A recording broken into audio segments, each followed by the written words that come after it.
Assalamualaikum warahmatullahi wabarakatuh.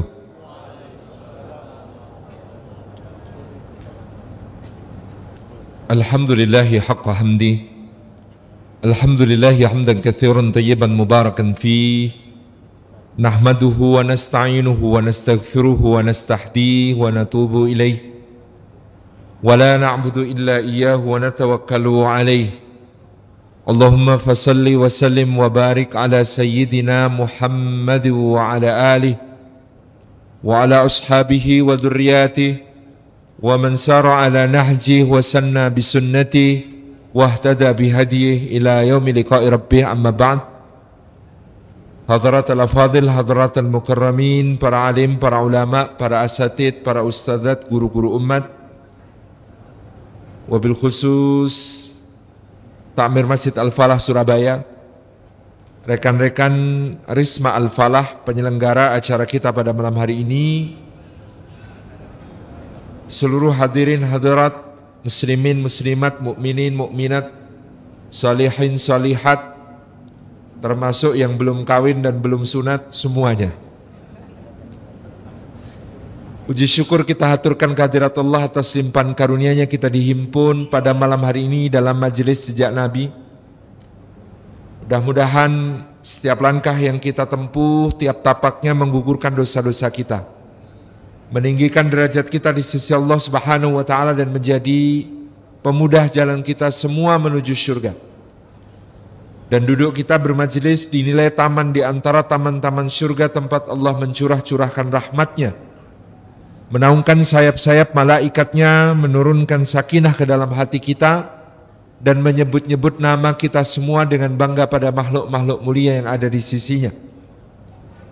Serta duduk kita semua kelak menjadi saksi di hadapan Allah Subhanahu wa taala bahwa kita mencintai Rasulullah sallallahu alaihi wasallam, membaca salawat setiap kali nama beliau Muhammad sallallahu alaihi wasallam disebut, menyusuri kisahnya, menyimak suri tauladannya, dan insyaallah bersemangat mengamalkan sunnah-sunnahnya. Mudah-mudahan dengan demikian kita termasuk ke dalam umat beliau yang beliau ridhai. Mudah-mudahan kita semua termasuk orang-orang yang beliau sambut di Al-Haud, di Telaga Kautsar. Mudah-mudahan kita semua termasuk orang yang diberi minum dengan tangan beliau, diberi minum dengan air yang lebih sejuk daripada salju, lebih manis daripada madu, dan lebih lembut daripada susu seperti digambarkan dalam hadis. Mudah-mudahan kita berbangga untuk bernaung di bawah panji-panjinya di yaumil mahsyar. Mudah-mudahan kita beroleh syafaatnya, dan mudah-mudahan kita termasuk dalam sabda beliau sallallahu alaihi wasallam, aku rindu kepada ikhwan-ikhwanku. Hadirin hadirat yang dimuliakan oleh Allah Subhanahu wa taala, Abu Bakar As-Siddiq radhiyallahu anhu menyelesaikan manasik haji tahun ke-9 Hijriyah sebagai Amirul Hajj, dan kemudian mengumumkan Suratut Taubah sebagai dekret pemutusan hubungan dengan orang-orang musyrikin, dan mengumumkan pelarangan orang-orang musyrik untuk melaksanakan manasik cacara dengan tata cara mereka mulai tahun itu. Dan beliau pun di akhir bulan Dzulhijjah kemudian kembali ke Al-Madinatul Munawwarah dengan perjalanan kira-kira 8 hari. Jadi pada masa itu perjalanan dari Makkah ke Madinatul Munawwarah untuk orang-orang yang berhaji itu kira-kira 8 hari jalan kaki. Masuklah kemudian ke bulan Muharram tahun ke-10 dari hijrah Nabi sallallahu alaihi wasallam, dan yang menonjol dari tahun ke-10 ini wufud atau perutusan-perutusan yang datang, sebagaimana pada tahun ke-7 ada perutusan-perutusan yang datang. Yang berbeda adalah di tahun ke-10 ini yang mengirimkan utusan kabilah-kabilah yang lebih jauh, dan di antara mereka terdapat Bani Hanifah, kabilah dari Yamamah yang termasuk suku Arab yang paling kaya. Bani Hanifah bertemu nasab dengan orang-orang Quraisy di kakek Nabi SAW yang sangat jauh, yaitu Kinanah. Maka Quraisy dan Bani Hanifah termasuk Bani Kinanah, Al-Kinani. Bani Hanifah ini disebutkan kemakmurannya berasal dari tanah mereka yang subur, sehingga mereka memiliki kebun-kebun gandum dan biji-bijian yang sangat produktif. Pernah ada kejadian seorang pemuka Bani Hanifah namanya Sumamah bin Usal Al-Hanafi. Sumamah bin Usal Al-Hanafi ini pada tahun ke-7 Hijriah, 1 tahun setelah perjanjian Hudaybiyah, memasuki kota Makkah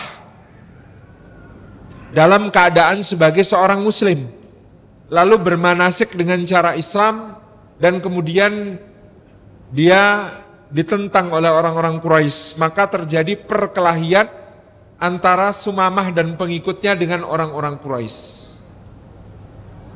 Orang-orang Quraisy tidak menyadari siapa yang mereka pukuli ini. Ternyata adalah pemimpin Bani Hanifah.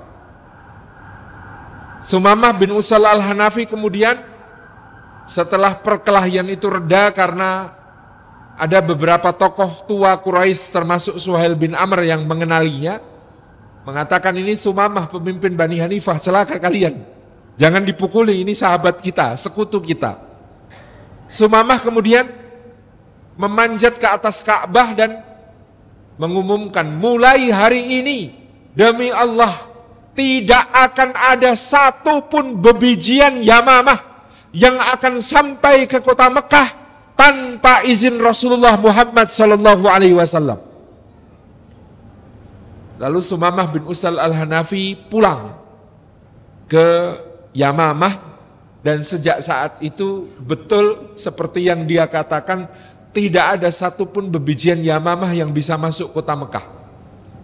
Ini sejarah boikot produk yang pernah dilakukan kaum muslimin kepada orang-orang kafir Quraisy. Jadi kalau ada yang mengatakan boikot itu nggak ada dalilnya, ada dalilnya. Sumamah bin Usal Al-Hanafi karena merasa kehormatannya sebagai seorang mukmin, seorang muslim, direndahkan dan dijatuhkan, pada tahun ke-7 melakukan boikot produk, tidak mengirimkan gandum Yamamah satu biji pun. Mau orang Mekah bayar berapa kali lipat pun tidak akan diberikan tanpa izin Rasulullah SAW. Sehingga Abu Sufyan bin Harb memutuskan untuk datang sendiri ke Madinah, lalu menghadap kepada Nabi SAW menyampaikan, wahai Muhammad, celaka engkau telah membunuh orang-orang dewasa di antara kami dengan peperangan, dan hari ini engkau hendak membunuh anak-anak kami dengan kelaparan. Rasulullah padahal nggak tahu.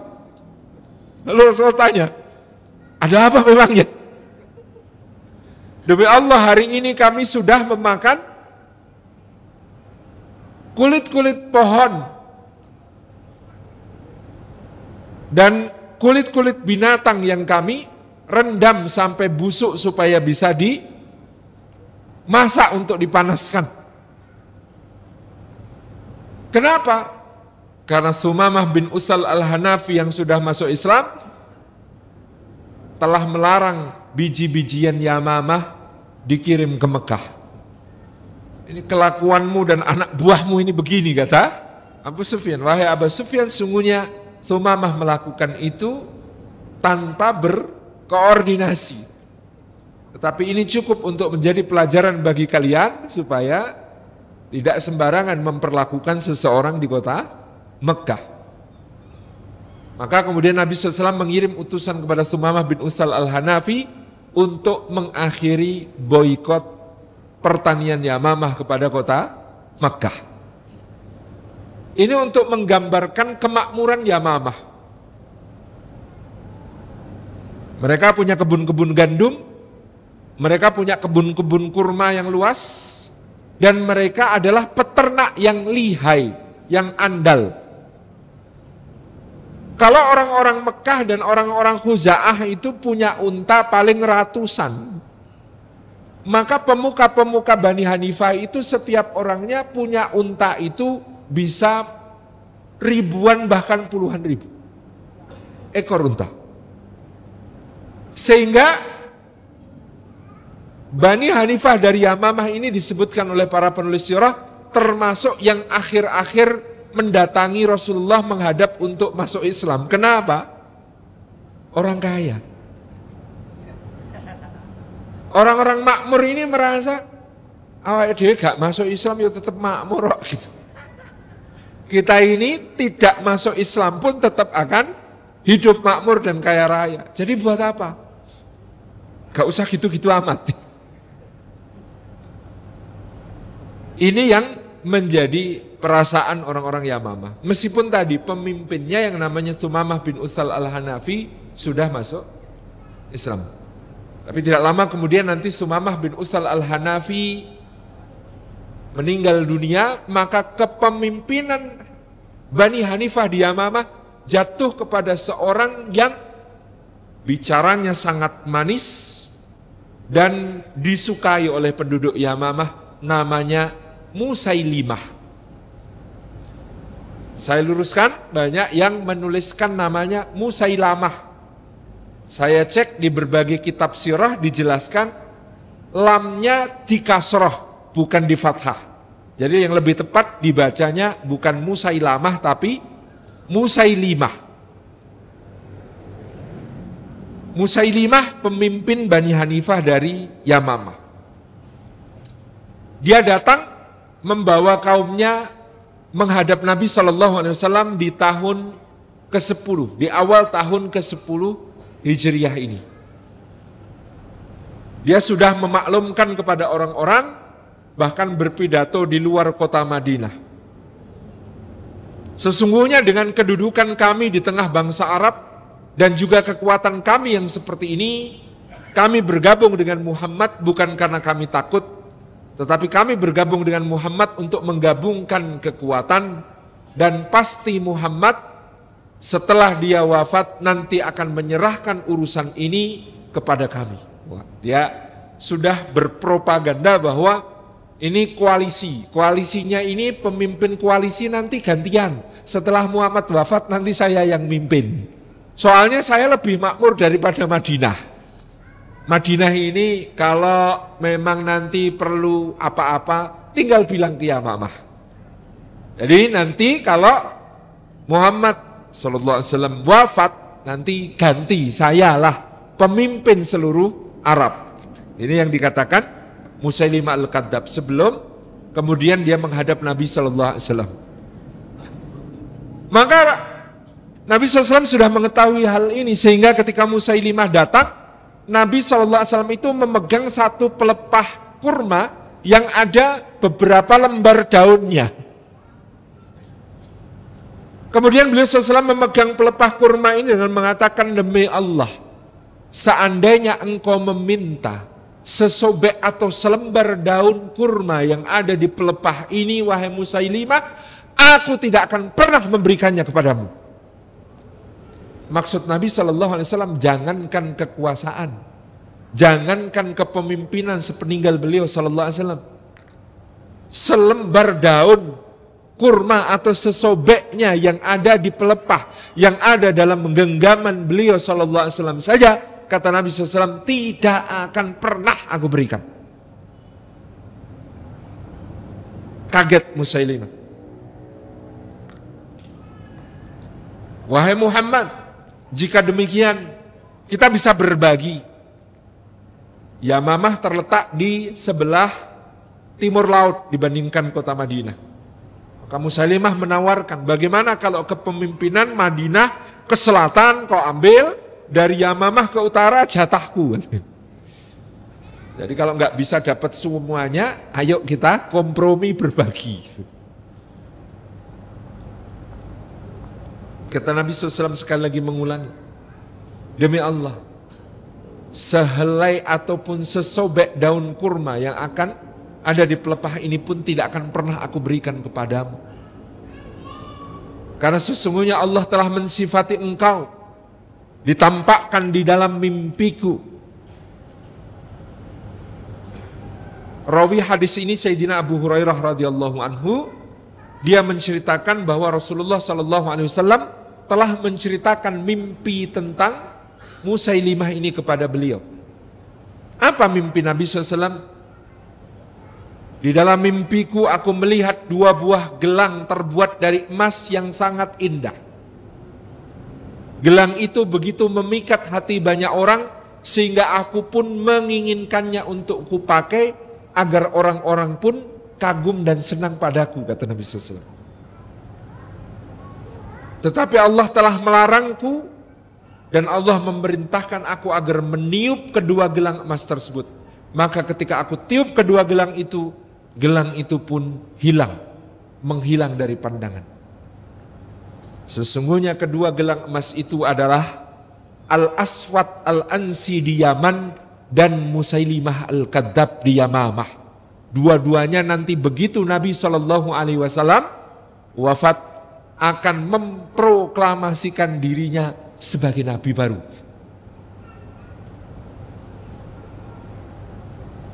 Jadi gelang, simbolnya gelang.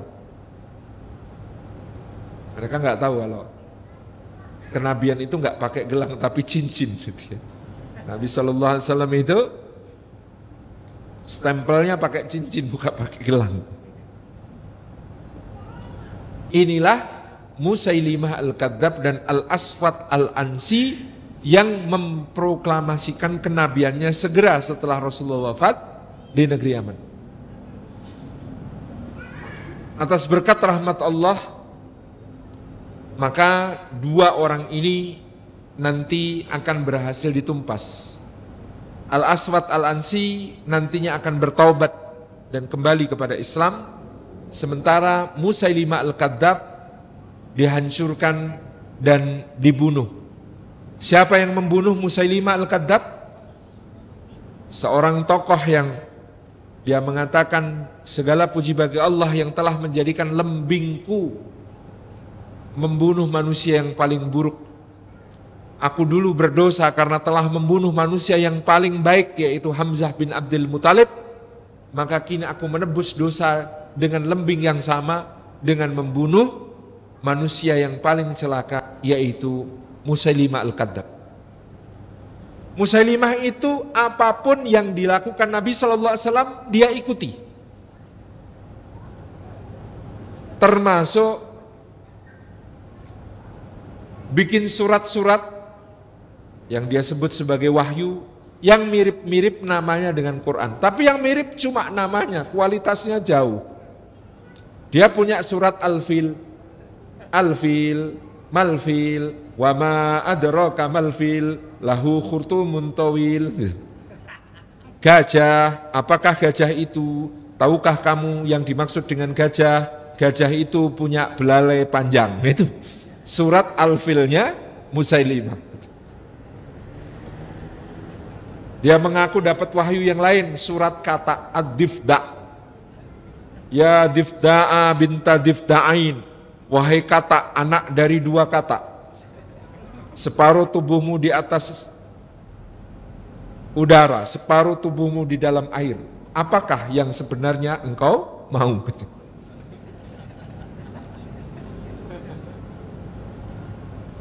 Rasulullah SAW pernah melewati sebuah sumur.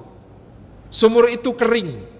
Maka Nabi SAW meludah ke dalam sumur tersebut sehingga mata airnya pun memancar jernih dan airnya terasa manis. Musailimah Al-Kadzab setelah Rasulullah wafat lewat pula di sumur itu, maka dia pun meludah ke sumur itu. Akibatnya airnya berubah menjadi berbau busuk dan amis. Dan rasanya sangat asin. Dan bahkan lama-lama sumur itu kering tetapi bau busuknya tidak hilang-hilang. Gara-gara ludahnya Musailimah. Musailimah Al-Kadzab ini apapun yang dilakukan Nabi dia tiru. Dia pengen samai. Kayak tadi, kita ini berserikatlah dalam urusan ini gitu. Nanti Musailimah Al-Kadzab akan menikahi seorang nabi perempuan dalam tanda kutip dari suku Bani Tamim. Mahar pernikahan mereka adalah dibebaskannya kewajiban sholat dan puasa Ramadan. Jadi dua nabi palsu menikah, maharnya umatnya boleh tidak sholat dan boleh tidak puasa Ramadan.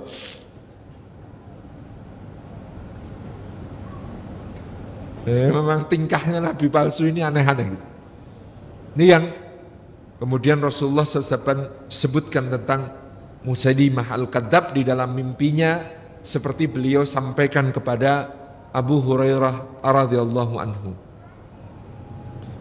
Bani Hanifah ini memang nanti akan memiliki perbentengan yang sangat kuat dan sumber daya yang makmur sehingga bentengnya dikepung berbulan-bulan nggak mau nyerah. Soalnya makmur. Sampai akhirnya Sayyidina Ikrimah bin Abi Jahal yang kemudian membangun inisiatif untuk menyerbu ke dalam benteng dan juga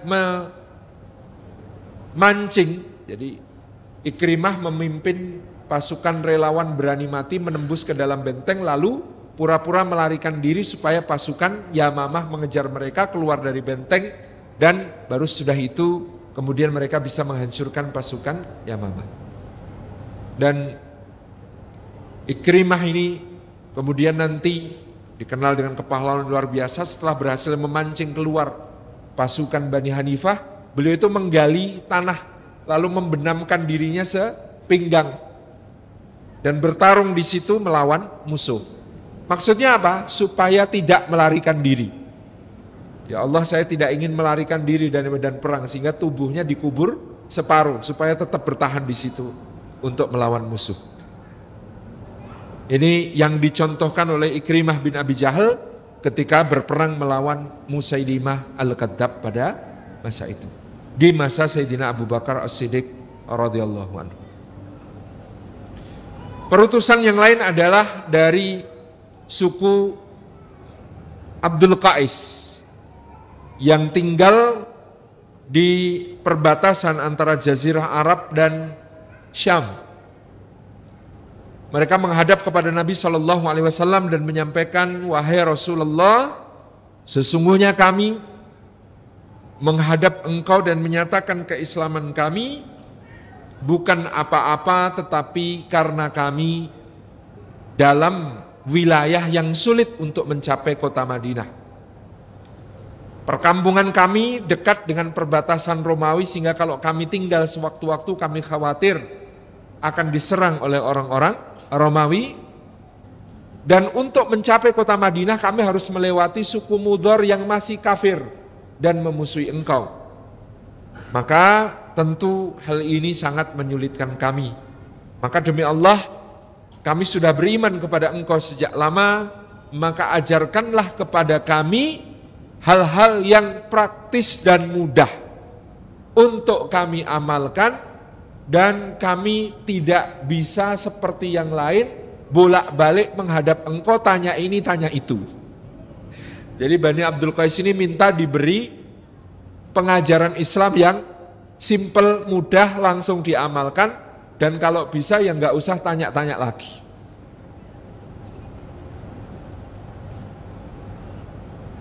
Maka nanti ada hadis yang semakna dengan permintaan Bani Abdul Qais itu.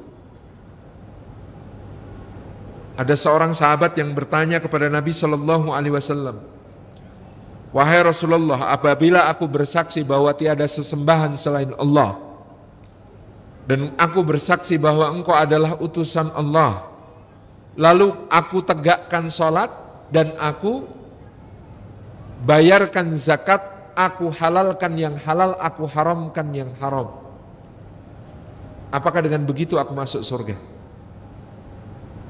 Kata Nabi SAW, bala, satadkhulul jannah bidzalik.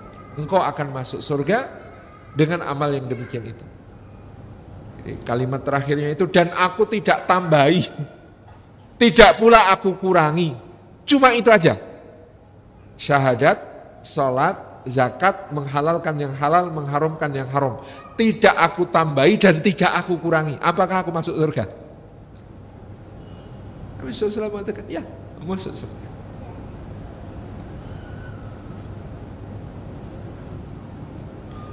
Suku lain yang berbondong-bondong masuk Islam pada tahun itu adalah suku Ta'i.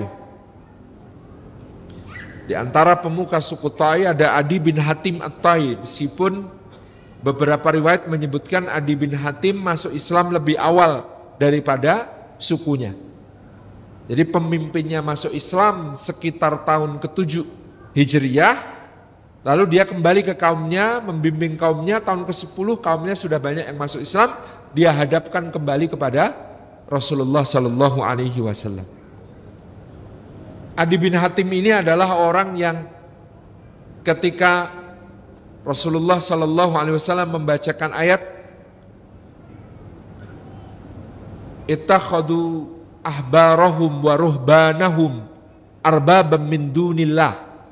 Mereka orang-orang Yahudi dan Nasrani telah menjadikan para haber. Haber itu rabi, pemuka agama Yahudi, dan rahib-rahib mereka, pemuka agama Nasrani, sebagai Tuhan-Tuhan selain daripada Allah. Adi bin Hatim ketika itu protes, ya Rasulullah, saya Nasrani. Waktu itu suku kami suku yang beragama Nasrani turun-temurun, dan demi Allah kami tidak pernah nyembah kepada para rahib kami. Maka Nabi SAW mengatakan, kalian memang tidak rukuk dan sujud kepada para rahib itu, tetapi bukankah kalau para rahib itu menghalalkan sesuatu padahal Allah mengharamkannya, dan kalau para rahib itu mengharamkan sesuatu padahal Allah menghalalkannya, atau sebaliknya, ya, menghalalkan sesuatu padahal Allah mengharamkannya, maka kalian mentaati rahib-rahib itu dan kalian meninggalkan syariat Allah. Adi bin Hatim kemudian mengatakan, kalau itu iya kayaknya. Allah mengharamkan khamr, tetapi rahib-rahib kami di dalam misa justru menuangkan anggur dan memakan roti yang tidak beragi. Dan ketika membagikan komuni, itu namanya komuni, itu ya, rahib-rahib kami mengatakan ini adalah roti tanpa ragi, itu dagingnya Yesus, dan anggur ini adalah darahnya. Kalian telah ditebus dosanya oleh Yesus dengan cara memakan dan meminum darah dan dagingnya ini. Jadi khamr itu haram, tetapi komuni malah pakai wine, gitu ya. Mereka menghalalkan padahal Allah mengharamkan, kalian manut. Sebaliknya, yang mereka haramkan padahal Allah halalkan, kalian manut pula. Contoh, nikah itu halal, tapi para rahib itu selibat dan mengharamkan pernikahan untuk dirinya. Kalian tidak mengingkari, kalian mantuk-mantuk saja. Kata Adi bin Hatim, kalau itu ho'oh, kalau itu iya, memang begitu. Nah itulah kata Nabi Sallallahu Alaihi Wasallam yang dimaksud Allah, kalian telah menjadikan para pemuka agama kalian dan rahib-rahib kalian sebagai Tuhan-Tuhan selain Allah. Dalam soal apa? menghalalkan, mengharamkan itu adalah haknya pemilik syariat Allah Subhanahu wa taala, tapi kalian berikan kepada mereka. Maka ini penting. Kadang-kadang orang mengira beragama itu makin kenceng makin bagus. Tanda-tanda makin kenceng apa-apa haram. Dikit-dikit bilang haram. Padahal mengharamkan yang halal itu sama besar dosanya dengan menghalalkan yang haram. Sama apanya? Sama melanggar hak Allah Subhanahu wa taala untuk menghalalkan dan mengharamkan sesuatu. Makanya hati-hati. Saat ini belum ada logo halal MUI berarti haram ya? Oh haram. Hati-hati. Karena kaidahnya bukan begitu. Kaidahnya itu justru semua halal kecuali yang diharamkan. Kok bisa-bisanya bikin kaidah semua haram kecuali yang ada label MUI? Kecuali karena kehati-hatian, maka kemudian kita mengambil prinsip hati-hati. Memang dicurigai, diindikasikan bahan-bahannya bisa mengandung yang haram. Maka jangan disamakan antara sate ayam bikinan tetangga yang nggak ada logo MUI-nya dengan es krim buatan negara yang di sana jangankan kok makan bangkai. Makan keras saja, kerahnya ditaleni, dibuka kepalanya, otaknya diambil pakai sumpit, langsung dimakan. Korinahnya beda. Tetangga kita, suaminya rajin sholat jamaah 5 waktu ke masjid, istrinya pakai jilbab, anak-anaknya ikut TPA TPQ, ngapal ke Quran, lalu karena sate buatannya belum halal MUI,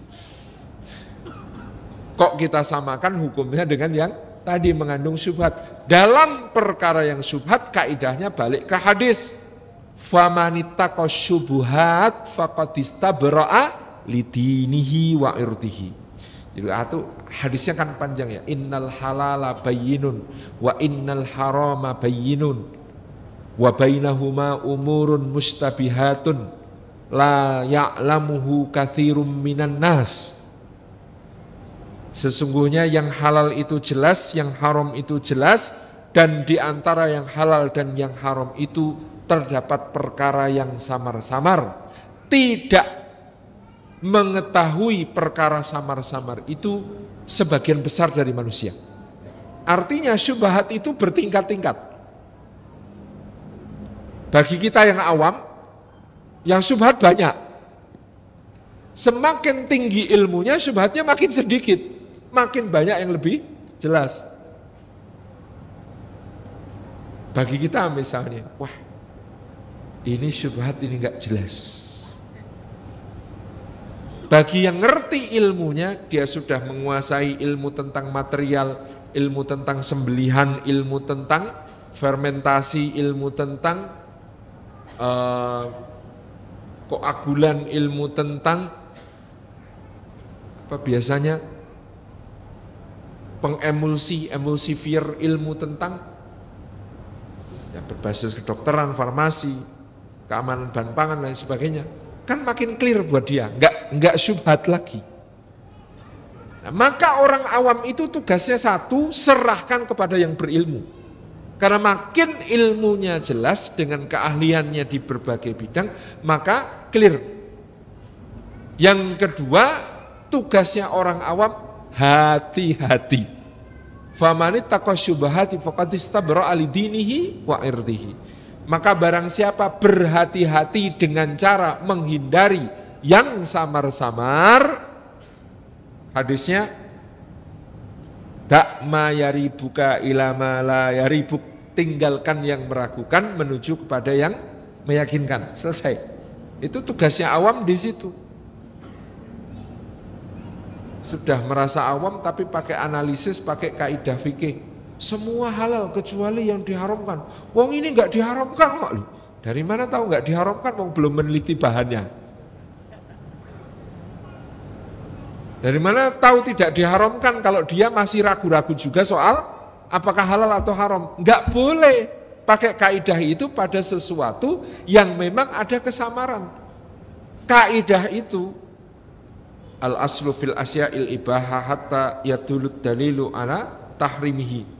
Asal segala sesuatu hukumnya mubah sampai tegak dalil yang menunjukkan keharamannya. Itu berlaku untuk perkara yang jelas. Kalau perkara yang samar masuknya ke hadis tadi. Jadi harus bisa menempatkan kaidah itu ada tempatnya masing-masing. Misalnya ad-daruratu tubihul mahdurat, ada kaidah dalam fikih berbunyi keadaan darurat menghalalkan yang terlarang, membolehkan yang terlarang. Apa darurat? Wah, darurat itu ya kaitannya dengan nyawa. Misalnya kalau tidak makan, mati. Kalau tidak makan, mati. Yang ada hanya daging babi sama daging anjing misalnya gitu. Maka mana yang dipilih? Nah, kaidah darurat itu membolehkan yang terlarang di sini diamalkan, tapi ada kaidah yang mengikat berikutnya. Bunyinya ad-daruratu tuqaddaru biqadariha. Suatu kondisi darurat diukur sesuai dengan kadar kedaruratannya. Ini daging apa tadi? Babi, ini daging anjing. Kalau keadaan darurat nggak ada makanan lain, yang dimakan hanya bisa dimakan itu untuk mempertahankan hidup, maka yang dimakan yang anjing. Kenapa? Karena daging babi haramnya tegas dalam Quran, daging anjing diharamkan karena hadis. Paham? Jadi yang Quran diutamakan ini namanya diukur sesuai dengan kadarnya. Yang berikutnya diukur sesuai dengan kadarnya itu, kalau dengan 2 suap sudah cukup untuk mempertahankan hidup, jangan 2 mangkok. Wih, enak Kang jebule gitu. Darurat iki, darurat kok 2 mangkok, gak masuk gitu ya. Jadi kaidahnya diukur dengan kadarnya masing-masing tadi. Ad-daruratu tuqaddaru biqadariha. Kedaruratan itu diukur sesuai dengan kadarnya. Jadi kalau 2 sendok cukup untuk mempertahankan hidup, jangan makan 2 mangkok. Itu penting. Ini nanti kok kita sampai bahas ke sini tadi dari mana? Oh, Adi bin Hatim. Adi bin Hatim. Nah, Adi bin Hatim ini pernah juga ada kejadian lucu. Ya, pertama kali sudah masuk Islam, bulan Ramadan datang. Rasulullah membacakan ayat tentang bulan Ramadan untuk mengajari umat. Fakulu washrabu hatta yatabayyana lakumul khaytul abyadu minal khaytil aswati minal fajr. Maka makanlah dan minumlah oleh kalian di malam hari bulan Ramadan sampai jelas bagi kalian mana benang putih dan mana benang hitam. Adi bin Hatim ini orang cerdas, orang pinter, afsahul Arab, orang Arab yang paling fasih lisannya, berarti paling menguasai ilmu bahasa dan sastra. Dengar ayat ini dibacakan Nabi, pulang ke rumah dia nyari igal, tali pengikat onta, yang satu yang warna putih, yang satu yang warna hitam, ditaruh di bawah bantal. Di samping bantal dia pasang pinggan piring besar isinya makanan. Maka kemudian malam hari itu, Ramadan itu dia makan. Habis makan, tengok bawah bantal, masih putih, masih hitam, tidak terjadi apa-apa. Makan lagi, masih putih, masih hitam, tidur lagi. Bangun, makan lagi, sampai siang. Jadi makan, buka bantal, makan, buka bantal. Akhirnya duhur dia menghadap Rasulullah SAW. Ya Rasulullah, saya sudah mengamalkan perintah Quran sejak tadi malam, tapi tidak terjadi apa-apa. Rasulullah bingung, maksudmu bagaimana, Adi? Saya mengamalkan perintah Quran ya Rasulullah.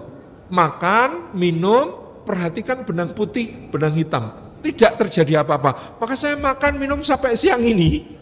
Belum mandek. Makan, minum, lihat. Benang putih, benang hitam.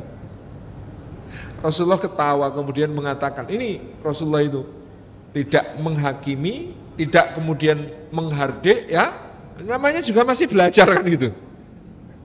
Kan kemudian Rasulullah mengatakan, goblok. Puasa ya malah makan terus. Kan ayatnya itu fakulu wasrabu itu maksudnya malam hari. Lah mosok sampai sekarang kok masih makan. Rasulullah mengatakan dengan ketawa dan beliau bersabda, wahai Adi, rupanya malammu panjang sekali. Sampai matahari tinggi duhur pun masih kamu anggap malam. Nah diberi kalimat begitu Adi bin Hatim sudah langsung sadar, oh iya, lawang ayatnya itu malam kok. Uhillalakum lailatas siyamir rafatu ila nisaikum. Jadi yang dibahas pertama itu malam bulan Ramadan. Kok sampai siang kok masih saya makan minum, saya yang salah. Hari berikutnya sudah benar. Jadi perhatikan bahwa ini hanya memahami Quran itu, ini afsahul Arab, orang paling fasih bahasa Arab itu kalau nggak ada gurunya, ya ini Rasulullah SAW, itu bisa salah paham terhadap ayat Quran gitu. Maka memang belajar dan berdiskusi dengan guru itu suatu hal yang penting gitu. Salah mengamalkan ayat Quran. Seperti Urwah bin Zubair itu alimul alamah, ulamanya para sahabat, ulamanya para tabiin karena beliau lebih muda. Adiknya Abdullah bin Zubair tapi masih kecil. Ketika di masa tabiin dia jadi muridnya Aisyah, murid kesayangannya ibunda kita Aisyah radhiyallahu anha. Satu hari dia menghadap kepada ibunda kita Aisyah dan mengatakan, Bunda lah ini ayatnya tuh begini nih, berarti yang namanya sa'i itu enggak wajib. Sa'i itu enggak rukun. Loh gimana tuh? Inna safa wal marwata min sya'airillah faman hajjal baita aw i'tamara fala junaha alaihi ayyat tawwafa bihima. Sesungguhnya Safa dan Marwah termasuk syiar-syiar Allah. Maka barang siapa haji atau umroh tiada dosa baginya untuk sa'i di antara keduanya. Kalau dilakukan tiada dosa baginya, kata Urwah, berarti kalau tidak dilakukan lebih bagus lagi kan gitu. Coba perhatikan kalimatnya. Maka barang siapa haji atau umroh tiada dosa baginya untuk sa'i di antara keduanya. Paham ya kalimatnya? Kesimpulan Urwah berarti kalau dilakukan tidak ada dosa baginya, tidak dilakukan maka lebih afdal. Betul nggak kesimpulannya? Betul. Karena apa? Kalau dilakukan tidak ada dosa, kalau tidak dilakukan maka lebih utama. Iya kan? Bunda kita Aisyah mengatakan, nak bukan begitu. Kamu harus tahu sebab turunnya ayat itu. Apa sebab turunnya ayat itu? Di tahun ke-7 Hijriyah, Umratul Qadha, Rasulullah ngajak sahabat Muhajirin dan Ansor untuk manasik. Tiba waktunya sa'i, orang-orang Ansor enggan untuk melaksanakan sa'i. Kenapa? Karena antara Safa dan Marwah di tengah-tengahnya ada berhala Manat yang sangat besar. Berhala ini sesembahan orang Aus dan Khazraj di masa jahiliyah. Sehingga kalau mereka sa'i antara Safa dan Marwah akan melewati Manat. Antum tahu psikologisnya mantan? Ketemu mantan itu enggak enak. Apalagi mantan Tuhan. Ada perasaan berdosa gitu kan. Wah nanti ketemu Manat, gak usah ya Rasulullah, kami gak ikut, boleh gak gitu. Jadi kami gak ikut sa'i, boleh gak ya Rasulullah, kata orang-orang Ansor. Memangnya kenapa? Itu ada Manat, di dekat Manat ada pohon. Dulu kami suka menggantungkan doa-doa kami di pohon itu. Jadi pohon harapan itu ada dalilnya, dalil jahiliyah gitu. Dulu orang menggantungkan doanya di pohon di dekat berhala Manat ketika mereka sa'i. Maka Allah menurunkan ayat Safa dan Marwah itu syiarnya Gusti Allah, nggak ada hubungannya sama manat. Maka kamu kalau sa'i antara Safa dan Marwah nggak dosa. Ketemu mantan itu nggak apa-apa asal nggak ngapa-ngapain kan gitu. Kecuali ketemu manat terus rukuk sujud sama manat dosa. Tapi kalau cuma lewat dosa nggak? Enggak. Ini maksud ayat ini. Gitu kata Urwah bin Zubair. Jenengan yang baru tahu juga siapa? Ayo. Dulu aneh nggak baca ayat ini? Kok tiada dosa ya? Maksudnya gimana ya? Nah, kita itu malah diharuskan ya sa'i itu. Kok ini kalimatnya tiada dosa baginya? Oh, itu dulu menjelaskan kepada orang-orang Ansor gitu. Itu yang namanya ngaji, memahami ayat Quran itu tidak cukup hanya letterlek faham bahasa Arabnya. Ini tentang Adi bin Hatim At-Ta'i, seorang pemuka yang Masya Allah ya, masuknya dia ke dalam Islam memberikan kontribusi yang sangat besar karena kaumnya semuanya masuk Islam, dan dia mengajak masuk Islam orang-orang pintar pada zamannya, karena Adi bin Hatim ini orang pintar ya, maka kemudian dia bisa mengajak orang-orang pintar lain untuk masuk Islam. Peristiwa berikutnya yang terjadi pada tahun ke-10 adalah wafatnya Ibrahim bin Muhammad sallallahu alaihi wasallam. Putra Nabi sallallahu alaihi wasallam yang namanya Ibrahim meninggal dunia di tahun ini. Ibrahim ini adalah putra Nabi sallallahu alaihi wasallam dari seorang sahaya perempuan namanya Mariyatul Kibtiyah. Maryah si orang Kibti, Maryah si orang Mesir. Maka ketika Nabi SAW menikahi Maryah, dulu beliau menyampaikan, berlembutlah kalian kepada orang Mesir, karena antara kita dan orang Mesir terdapat nasaban wasihron, hubungan nasab dan hubungan perbesanan. Hubungan nasabnya karena ibunda Nabi Ismail alaihi salam adalah Hajar. Dia juga seorang yang berasal dari Mesir. Kemudian Nabi SAW memiliki istri yang berasal dari negeri Mesir. Itulah yang disebut sebagai hubungan perbesanan. Jadi kalau sama orang Mesir harap berlembut-lembut.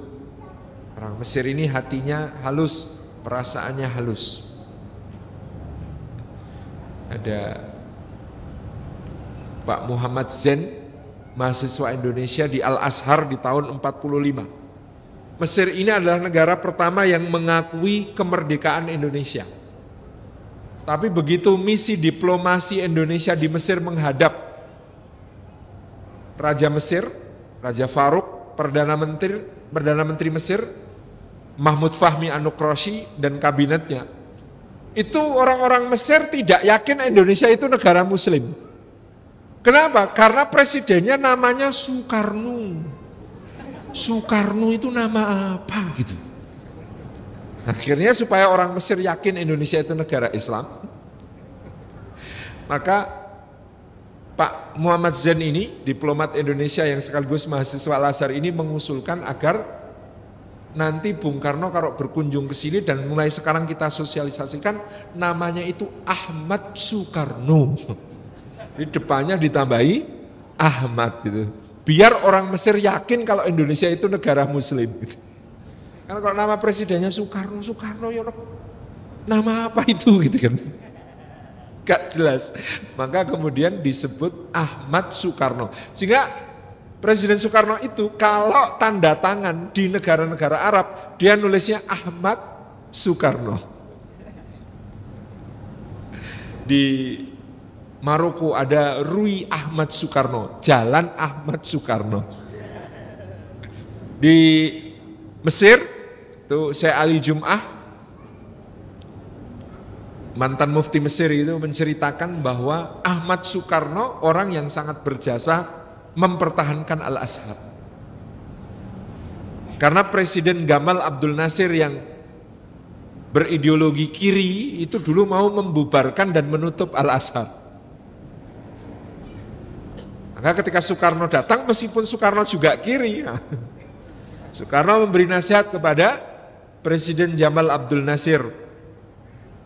Dari dulu kami orang Indonesia mengenal Mesir adalah Al-Azhar. Al-Azhar adalah Mesir. Kalau Mesir tidak punya lagi Al-Azhar, maka Mesir akan hilang dari ingatan dan hati orang Indonesia dan bahkan seluruh umat Islam sedunia. Gara-gara kata-kata Soekarno inilah Jamal Abdul Nasir membatalkan penghapusan Al-Azhar. Pada saat itu karena Al-Azhar menjadi sarang oposisi. Isinya ulama-ulama yang tidak suka negara Mesir diperintah dengan ideologi kiri sosialis berbau-bau komunis gitu kan. Makanya itu waktu itu Jamal Abdul Nasir sudah bermaksud untuk menutup dan membubarkan Al-Azhar. Tapi Bung Karno bilang, "Loh Mesir yo Al-Azhar. Al-Azhar yo Mesir. Nek gak enak Al-Azhar, wong Indonesia gak kenal Mesir gitu." Demikian pula seluruh dunia. Gimana mereka akan kenal Mesir kalau nggak ada Al-Azhar? Begitu Al-Azhar ditutup, maka Mesir pun akan hilang dari hati dan pikiran umat Islam sedunia. Jamal Abdul Nasir nggak bisa tidur itu memikirkan omongannya Soekarno, sehingga kemudian dia membatalkan pembubaran dan penutupan Al-Azhar. Ini diingat oleh orang Mesir, sehingga Syekh Ali Jum'ah pun menceritakan dengan bangga bahwa orang yang sangat berjasa mempertahankan Al-Azhar namanya Ahmad Soekarno. Ahmad Soekarno. Ini kok sampai Al-Azhar segala tadi apa ini? Oh Mesir ya, Mariatul Qibtiyah yang orang Mesir. Maka lahirlah dari Mariatul Qibtiyah ini Ibrahim. Anak yang sangat sehat, lucu, gemes, Masya Allah. Dan Rasulullah sangat bahagia sekali dapat putra Ibrahim ini. Karena dari istri-istri Nabi SAW selain Khadijah, Nabi SAW tidak punya putra. Aisyah tidak punya putra, Hafsah tidak punya putra, dengan Ummu Salamah tidak punya putra, dengan Sofiyah tidak punya putra, dengan Saudah tidak punya putra, dengan Ummu Habibah tidak punya putra, ya, dengan Zainab tidak punya putra. Zainab binti Khuzaimah maupun Zainab binti Jahsh, dua-duanya beliau tidak punya putra.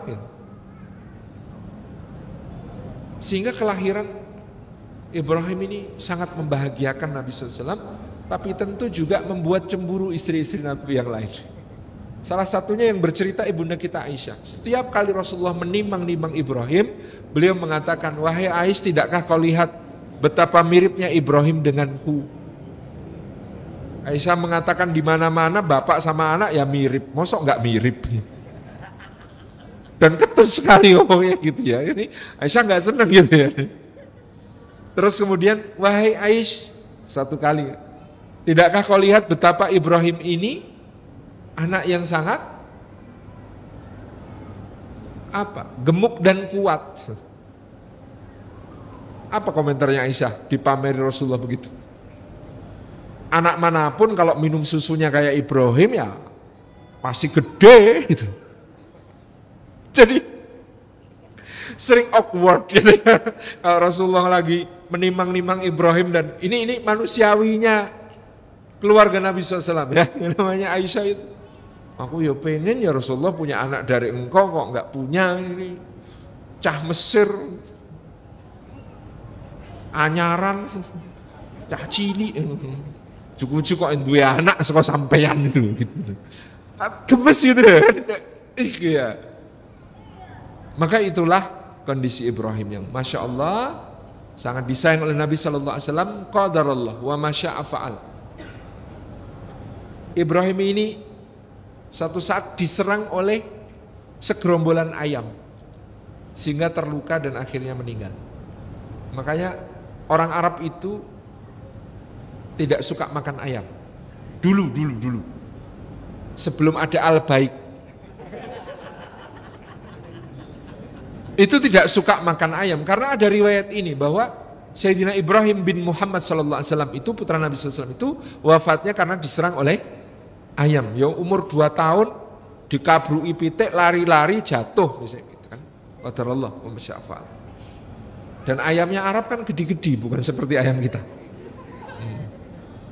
Apalagi mungkin ayamnya kayak yang di Dora itu ya, ayam merah besar gitu.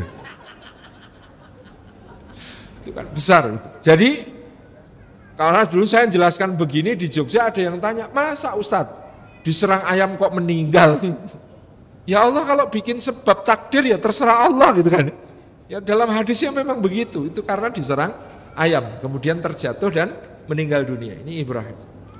Maka ini kesedihan Nabi SAW yang sangat mendalam pada tahun itu dengan meninggalnya Ibrahim alaihissalam. Dan ada riwayat yang sangat menarik, pada saat Ibrahim bin Muhammad SAW ini meninggal dunia, terjadi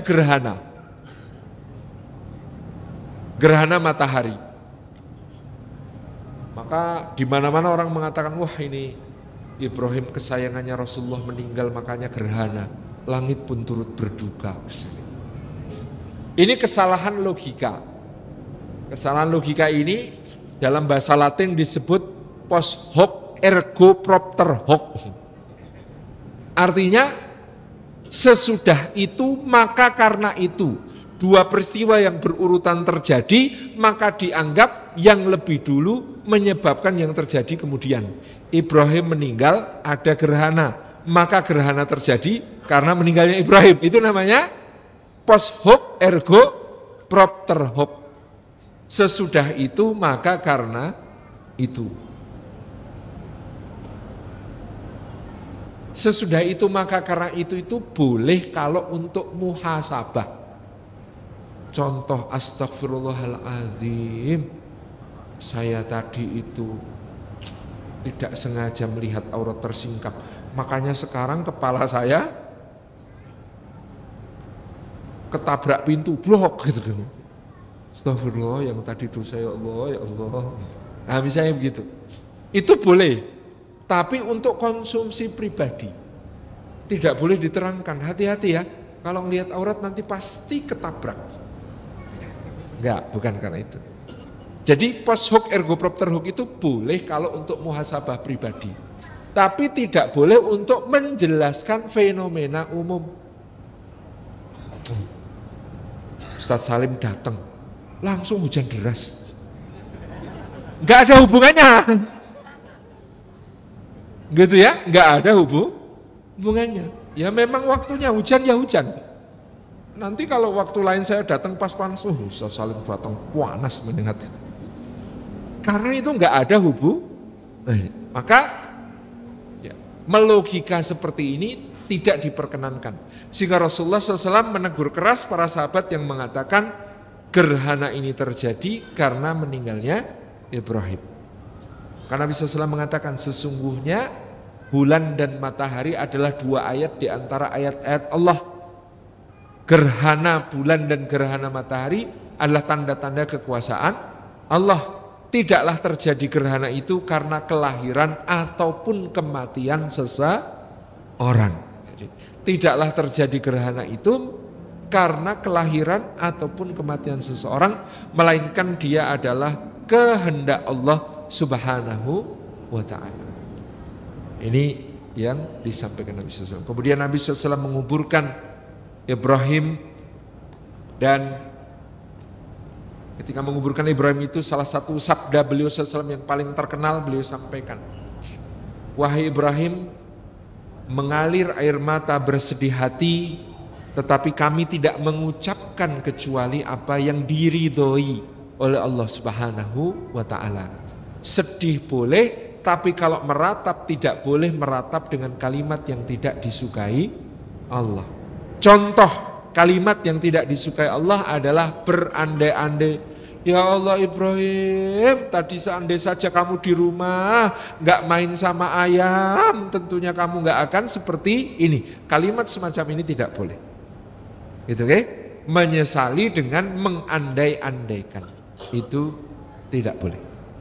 Demikian yang dapat kita sampaikan karena waktu juga yang batasi. Insya Allah kita lanjutkan pertemuan yang akan datang tentang di tahun ke-10 ini bertambahnya jumlah ahlus suffah sampai berjumlah kira-kira antara 70 sampai 300 orang, dan mereka semua tinggal sebagai ahlus suffah di Masjid Nabawi. Saya kembalikan kepada pembawa acara. Assalamualaikum warahmatullahi wabarakatuh.